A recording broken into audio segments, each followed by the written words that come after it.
हरारत एक ऐसी अनदेखी ताकत जो हर वक्त हर लम्हा हमारे आसपास मौजूद है। हमारी सुबह की कॉफी को गर्म रखने से लेकर जमीन के पूरे मौसम को कंट्रोल करने तक सब कुछ इसी के हाथ में है।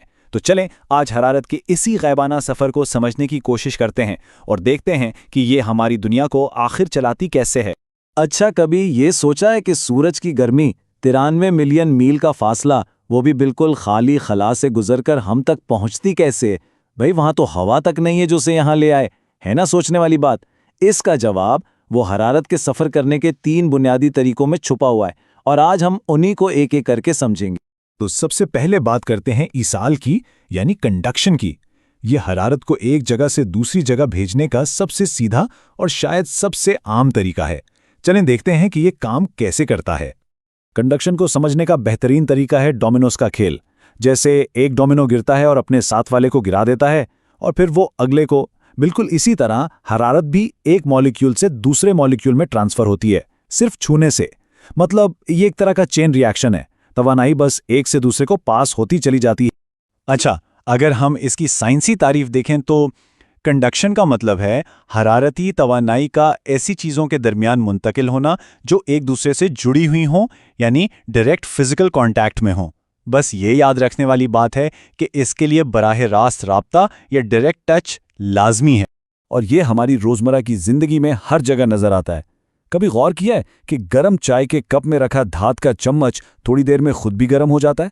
या खाना पकाते हुए पतीली का हैंडल कैसे गर्म हो जाता है? यहाँ तक कि हाथ में पकड़ा बर्फ का टुकड़ा जो पिघलता है, वो भी कंडक्शन की ही एक मिसाल है। ठीक है, तो ये था कंडक्शन। अब चलते हैं दूसरे तरीके की तरफ, जिसे कहते हैं हमिल, यानी कन्वेक्शन। इसमें मामला थोड़ा मुख्तलिफ है क्योंकि यहां बड़े पैमाने पर हरकत होती है। कन्वेक्शन को एक चलती हुई एस्केलेटर की तरह समझा जा सकता है। यहां हरारत खुद नहीं चलती, बल्कि इसे कोई और चीज जैसे कोई माए या गैस अपने साथ बहाकर ले जाती है। मतलब हरारत सवारी कर रही होती है। तो साइंसी तौर पर यह माया या गैस की हरकत के जरिए हरारत का सफर है। होता यह है कि जब कोई माया या गैस गर्म होती है ना, तो वो फैलती है और हल्की हो जाती है, और हल्की चीज जाहिर है ऊपर उठती है। फिर उसकी खाली जगह लेने के लिए ठंडी और भारी गैस या माया नीचे आ जाता है। बस यहीं से एक साइकिल, एक चक्कर शुरू हो जाता है। तो ये पूरा चक्कर चलता कैसे है? देखें, सबसे पहले तो हरारत के करीब जो भी माया या गैस है वो गर्म हो जाती है। फिर गर्म होकर वो हल्की होती है और ऊपर की तरफ उठना शुरू कर देती है। ऊपर जाकर जाहिर है वो हरारत के जरिए से दूर हो जाती है, तो ठंडी होकर भारी हो जाती है और आखिर में भारी होकर वापस नीचे आ जाती है ताकि दोबारा गर्म हो सके। यही वो कुदरती साइकिल है जिसे हम कन्वेक्शन कहते हैं। उसकी मिसालें भी हमारे इर्द गिर्द बिखरी पड़ी हैं। केटली में उबलता हुआ पानी, कभी देखा है कैसे पानी नीचे से गर्म होकर ऊपर आता है? ये कन्वेक्शन है। या सर्दियों में हीटर या रेडिएटर जो पूरे कमरे को गर्म करता है, वो भी इसी उसूल पर काम करता है। और हाँ, गर्मियों में सड़क से जो गर्म हवा की लहरें उठती महसूस होती हैं, वो भी कन्वेक्शन ही है। और अब आते हैं आखिरी और सबसे दिलचस्प तरीके पर, इश्आ यानी रेडिएशन। और यही वो जवाब है हमारे शुरू वाले सवाल का कि सूरज की गर्मी हम तक पहुंचती कैसे है। रेडिएशन को एक रेडियो सिग्नल की तरह सोचें। जैसे रेडियो की लहरें हवा के बगैर भी सफर करती हैं, वैसे ही हरारत भी अनदेखी लहरों की शक्ल में सफर करती है। और सबसे अहम बात, इसे सफर करने के लिए किसी भी चीज, किसी मीडियम की जरूरत नहीं होती। ना हवा, ना पानी, कुछ नहीं। और यही वजह है कि यह खला के सन्नाटे से भी गुजर जाती है। अगर इसकी साइंसी वजाहत करें तो ये इलेक्ट्रोमैग्नेटिक वेव्स यानी बरकी मकनातीसी लहरों के जरिए हरारत की मुंतकली है। और ये लहरें खाली जगह यानी खला में भी आराम से सफर कर सकती हैं। याद रहे, ये हरारत के सफर का वाहिद तरीका है जिसे किसी भी किस्म के मादे की जरूरत नहीं होती। तो सूरज की वो गर्मी जो हमारी जिल्द पर पड़ती है, वो रेडिएशन के जरिए ही हम तक पहुंचती है। इसकी और मिसालें भी हैं, जैसे जब हम आग से थोड़ा दूर भी बैठे हों तब भी उसकी तपश महसूस होती है ना, या किचन में गर्म चूल्हे के पास खड़े हों तो जो गर्मी महसूस होती है, ये सब कुछ रेडिएशन का ही कमाल है।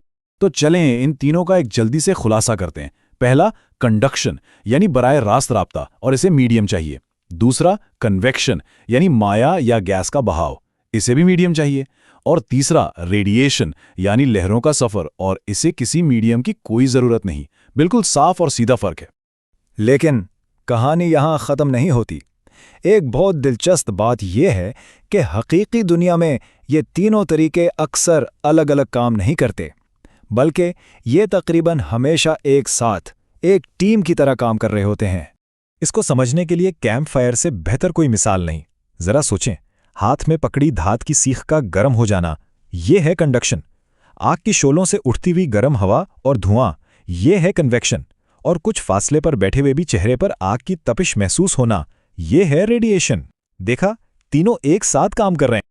तो अब जब हरारत के सफ़र के ये तीनों राज मालूम हो चुके हैं, तो एक सवाल पे गौर करते हैं। अगर एक ऐसा बेहतरीन कॉफ़ी मग डिज़ाइन करना हो जो कॉफ़ी को घंटों तक गर्म रखे, तो इसे कैसे बनाया जाएगा? मतलब कंडक्शन, कन्वेक्शन और रेडिएशन, इन तीनों को एक साथ कैसे रोका जाएगा? ये एक दिलचस्प चैलेंज है ना? और यहीं पर साइंस हमारी रोज़मर्रा की ज़िंदगी का हिस्सा बन जाती है।